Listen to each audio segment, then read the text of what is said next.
বেশিরভাগ মানুষ সুদের সাথে জড়িত হয়ে যাবে, ইচ্ছায় হোক আর অনিচ্ছায় হোক। হয় ব্যক্তি সুদ খাবে, না হলে সুদ দিবে, না হলে সাক্ষী থাকবে, না হলে লিখে রাখবে।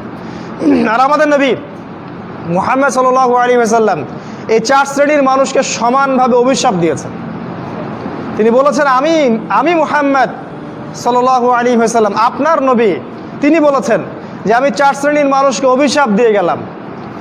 এক শ্রেণী হচ্ছে যে সুদ খায়, দ্বিতীয় শ্রেণী হলো যে সুদ দেয়, তৃতীয় শ্রেণী যে সাক্ষী থাকে, আর চতুর্থ শ্রেণী যে লিখে রাখে।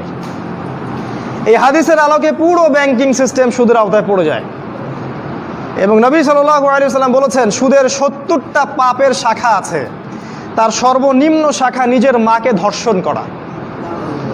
এটা আমি বলিনি, হাদিসের পাতায় পাতায় লেখা আছে। আপনাদেরকে কেউ কখনো বলেছে কিনা আমি জানি না, আজকে আপনাদেরকে সতর্ক করে গেলাম। আমাদের নবী বলেছেন সুদের 70টা পাপের শাখা আছে, তার সবচেয়ে নিচের শাখা নিজের মাকে বিয়ে করা, ধর্ষণ করা বা জিনা করা। তিনি আরও বলেছেন সুদের সবচেয়ে উঁচু শাখা হচ্ছে আল্লাহ এবং তার রাসূলের সাথে যুদ্ধ করা। সূরা বাকারায় আছে, সূরা বাকারার 275-76 আয়াতগুলো পড়ে দেখবেন।